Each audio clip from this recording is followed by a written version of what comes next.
So I just kind of want to sit and talk to you today a little bit about the seasons of life.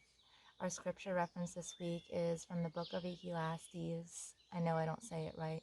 Ecclesiastes, chapter 3, verse 1 through 8. And Solomon, King Solomon, was actually who wrote it. It was actually his journal.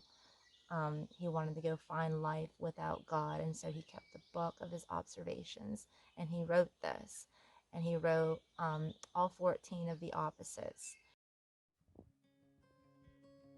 There is a time for everything and a season for every activity under the heavens, a time to be born and a time to die, a time to plant and a time to uproot, a time to kill and a time to heal, a time to tear down and a time to build, a time to weep and a time to laugh, a time to mourn and a time to dance, a time to scatter stones and a time to gather them, a time to embrace and a time to refrain from embracing, a time to search and a time to give up, a time to keep and a time to throw away, a time to tear and a time to mend, a time to be silent and a time to speak, a time to love and a time to hate, a time for war and a time for peace.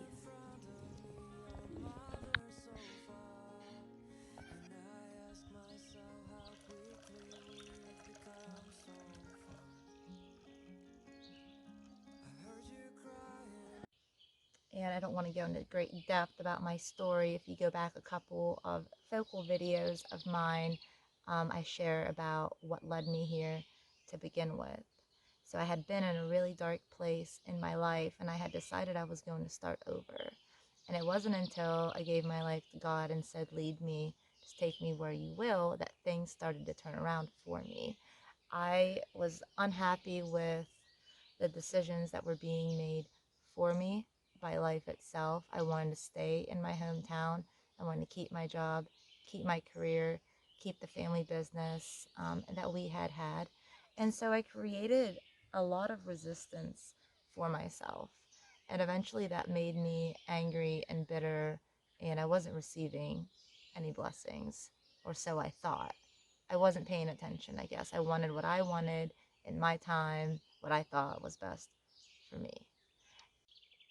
So I was fighting life. I was fighting God. I was resisting everything. And I felt like I was being attacked everywhere I turned. Nothing was going my way. And I just never thought, I guess I never really stopped to think, maybe I'm being protected right now. Maybe this isn't really what I should have been doing with my life to begin with. But I couldn't wrap my brain around what could have possibly have been better than staying in my hometown and being in the business that I wanted to be in, that I had prepared to be in my entire life. And eventually I got to a point where I was just like, okay, this sucks. I feel terrible. I'm depressed. My mental health is a mess. Do with me what you will. And so I began to put one foot in front of the other. And through doing that, that led me to a huge, massive life changes, led me here. So I started this new journey with just a tiny, tiny shred of hope.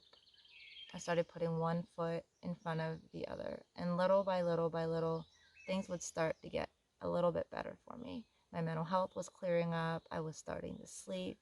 I had the opportunity to move out of my hometown, to move anywhere I wanted in the world, to the US. But my husband and I ended up staying in the same state. We're still here in Pennsylvania. A friend of ours called us and said, I heard you were looking to buy a home. I have a house and a homestead. Are you interested? And we both said, hell yes. Neither of us having any background or knowledge in homesteading or anything. I didn't. I mean, when I was younger, I'd go to Sicily for the summer months and spend them with my grandparents and relatives and things every summer up until 3 years ago, actually, not just when I was younger. So I am somewhat familiar with. So I just wanted you to know that you matter.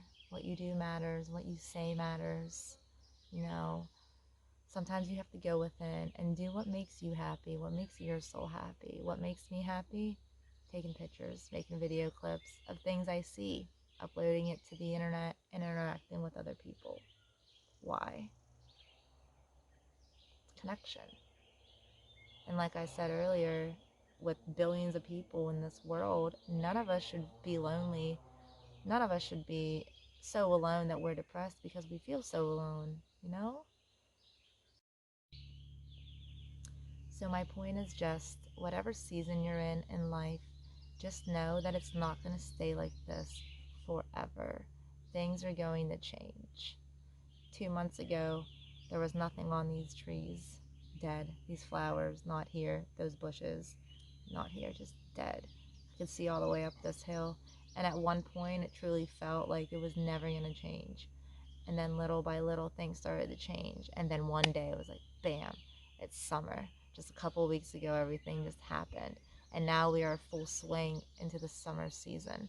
I planted all week long in my own garden, and then a friend's garden that I work in, planting like on a huge, huge scale, just planting. And then come fall, like King Solomon wrote, it'll be time to harvest. So you plant, and then you pluck. You live, and you die.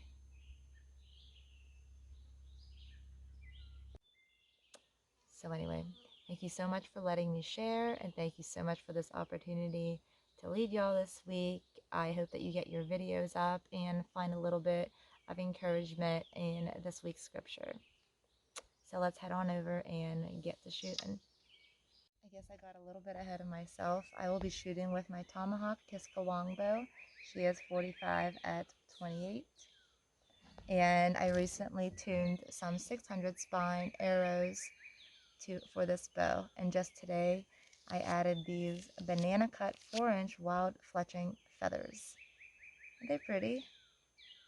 I wasn't sure how I'd feel about the banana cut. I still don't know how I feel. I mean, they're cool. They're cool.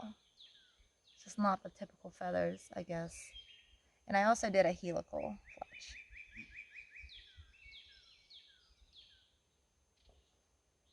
Let's go shoot.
Okay, so let's go check it out.